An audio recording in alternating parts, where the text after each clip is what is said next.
Hey guys, Magma here, and today we're back with another brand new video, and another brand new DC Rebirth comic review, and we're going to be covering Batman issue 24 of DC Rebirth. This is right after the button, this is the button Aftermath we're dealing with, and I did promise to do this video after my Flash Rebirth comic review, so I just want to say that Tom King, the writer of this, is incredible. Like, he is, like, this is like legit, like, this is the best storyline coming out of DC Rebirth right now.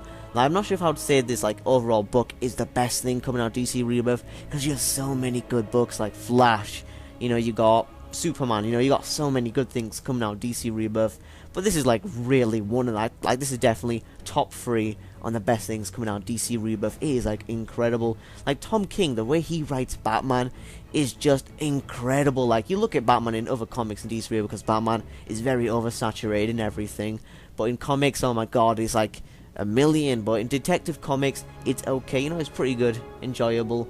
But Batman, the main series Batman, is so amazing. I'm absolutely just loving his writing, and he really gets to the psychology of Batman and what he's feeling, what he's thinking. Like, just for example, this one storyline, this issue has no action, no fighting. It's literally just getting into the psyche of Batman, and I absolutely love that. Like, more comics need to do that, you know, instead of, you know, we don't have, like, you know, what, Solomon Grundy or the Joker coming in, be like, haha, Batman, let's have our, you know, classic fight. No, this is, you know, straight up getting into the emotions of Batman, what makes Batman, and it is so beautiful, and I love it. I absolutely love this series. But anyway, we're going to need some context now. If you haven't seen my button recap and reviews, then, you know, you might want to watch those if you want more detail, but just to surely summarize, if you don't want to watch those videos, what happened is the Reverse Flash actually went into the Batcave because he was attracted to the power of the button. Pretty much what happens is when he lifts up the button, he runs off and goes and meets Dr. Manhattan, and then he gets killed. So they go back in time and they find themselves crashed into the Flashpoint timeline, and they see Thomas Wayne Batman. So Bruce Wayne is meeting with his father from this alternate timeline. Now, Barry thought he erased his timeline when he went back and saved his mother in the Flashpoint storyline, but Dr. Manhattan's actually been keeping this together. Now, they don't say Dr. Manhattan's been keeping it, but they said that a greater power has been keeping it, which is obviously Dr. Manhattan, like, who else? So Dr. Manhattan's kept, you know, to maintain the Flashpoint timeline, kept it intact. And, you know, Bruce Wayne met Thomas Wayne, and pretty much Thomas Wayne told him that he didn't need to be Batman anymore, and he could just let it go. You know, he doesn't have to do it for Martha, he doesn't have to do it for his father, Thomas. He can just live a life. And Batman, he, like, the only life he knows is as Batman. Like, ever since he was 8 years old, or however old he was, when, you know, his parents were shot down in that alleyway, he's never left that alleyway. He, like, ever since that day, his childhood was gone, and he became Batman. So this happened at a very young age. And this is just what happened. Like, this is very, like, it's very tragic, and he's just never really known, you know, anything that's like a proper life. The only life he knows is crime and just being Batman. So he's like, yo, dude, get a life. And this is, like, it's very, very important for this storyline, because this directly mentions it. And yeah, it's very important, this. So we're going to be talking about how this montage is between 2 events in this issue. You know, it's going to be montaging between the Catwoman and Batman thing, and then we're going to be going on to the Gotham Girl and Batman thing. Now, speaking of Gotham Girl, she was introduced in the I Am Gotham storyline, which is the first storyline of DC Rebirth with Batman, and pretty much Gotham Girl and Gotham were 2 superheroes, and the first superhero they met was Batman. Like, Batman kind of inspired them, and Batman trained them both, but then the Psycho Pirate came in and manipulated their emotions, and Gotham turned crazy, killed, you know, like, a bunch of people, and pretty much Batman, Gotham, and the Justice League had to be brought in to help fight off Gotham, but Gotham Girl had to come in. Now, Gotham Girl, her emotions was she was very terrified. She was so afraid, and that's what made Gotham Girl be put out of commission through the other Batman storylines till now. Now Gotham Girl has recovered as Batman and everyone else has helped. We've seen this with the Bane storylines, and of course the I Am Gotham storyline. The last time she was normal was I Am Gotham, but now we're here with this, you know, now she's recovered in issue 24. And yeah, she's back to normal. Now she's deciding what she wants to do with her life. Does she want to become a superhero? Does she want to live a normal life? So she's seeking, you know, guidance from Batman, because Batman, again, you know, taught her, you know, in that I Am Gotham storyline. Like, that's the first superhero they ever met. They didn't, like, you know, go up to, I don't know, Flash or Superman. You know, they went to Batman. That's the only superhero they've met. Well, not really the Justice League, but the first superhero, like, the only superhero they truly know. So that's why it's very important for Gotham Girl to ask Batman for guidance. And nobody really has the answers for you to what to do in life. There's no, there's no really answers to be like, okay, this is how to live life, an easy how-to book or guide. No, you just have to figure it out on your own. So that's what Batman's trying to tell her. She's like, oh, what do I do, Batman? I don't know what to do. Like, her brother is dead, Hank. So now she's just lost.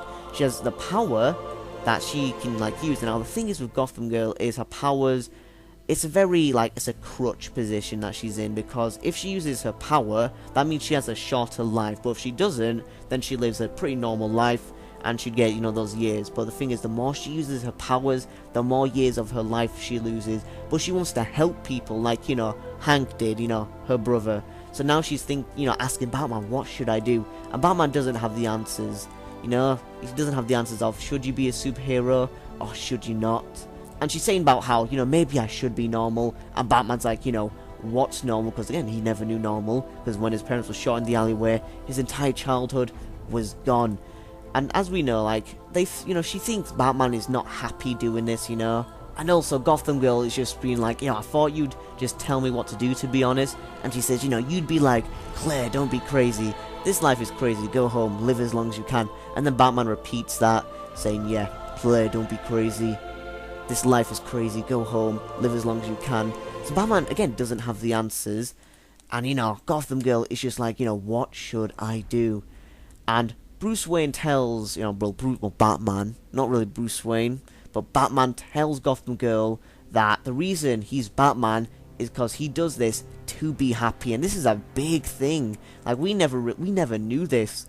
So, when Batman says that, he's not happy when he's doing this, and he's still thinking about what his father told him in the Flashpoint timeline, should he hang up his cowl? Because he doesn't know happiness, because he's been Batman for so long that that's just who he is. He is Batman. That's why I don't really refer to him as Bruce Wayne, because he's not Bruce Wayne. He is Batman.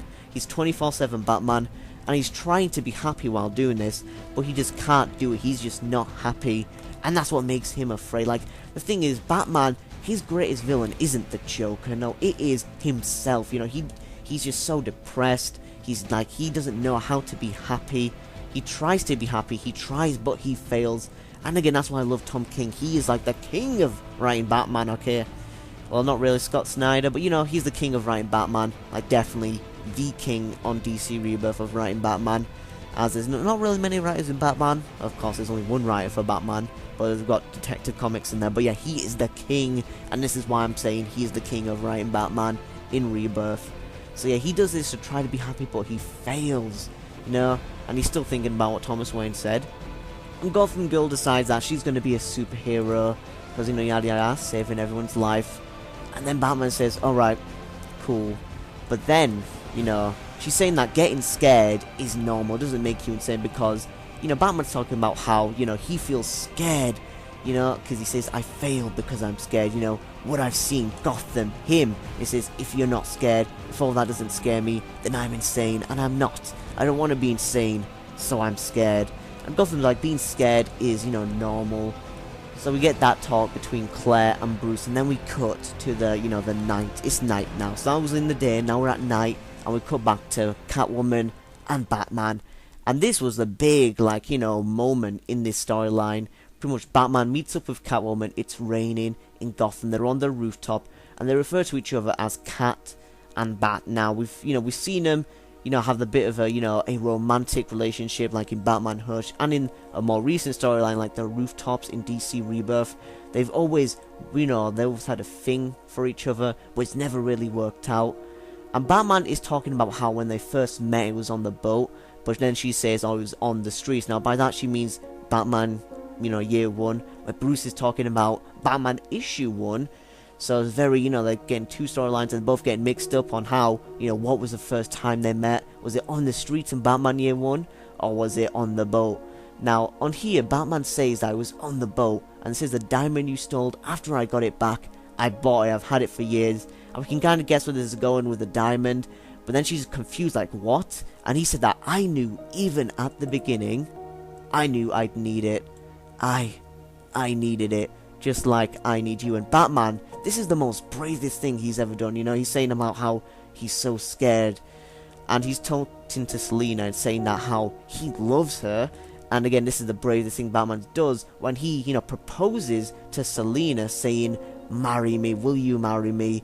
And like, this is like really brave of Batman. Like, this is the bravest thing Batman has ever done in his entire career, in my opinion. I know I'm gonna get some, you know, comments from that, but this is definitely the bravest thing Batman has done in his career, because you have all these villains, but Batman, again, his villain is himself, and he's afraid of this. You know how people, when they propose to someone, they're afraid, like, oh, what if they say no? I don't want them to say no because I love that person, so I'm scared if they say no. But Batman, it's almost like he's afraid that Catwoman might say yes, because, you know, like, Batman has suffered a lot of loss in his life. You know, he suffered, you know, his parents, you know, even like, you know, like Jason Todd, you know, all this loss. Even Damian Wayne died. Like, his many members of the Bat family die. He's like suffered so much loss that he's afraid of losing anyone else. So when he does this is really brave, but he's doing this from Thomas Wayne's words, where he says live a life. So even though he's scared, even though, like, if Selina dies after this marriage, if Selina does get killed, then that could, like, break Batman. That would be the breaking point. Like, Batman, he might even, like, kill, like, that is the breaking point of Bruce Wayne as a person. But he's gonna take a leap of faith and ask Selina Kyle to marry him, and that's really a beautiful, like, you know, part. And the follow-up story to this, The War of Jokes and Riddles, is like a flashback story told, you know, it's told in flashbacks. So not gonna be talking about that one, but I just wanted to talk about this because I really, absolutely loved the writing. And yeah, overall, I hope you guys enjoyed this video. If you did, make sure you leave a like and share. And if you come across the channel for the first time, why not subscribe, as I make comic related videos almost every day. But anyway, that's been Magma signing out. Peace.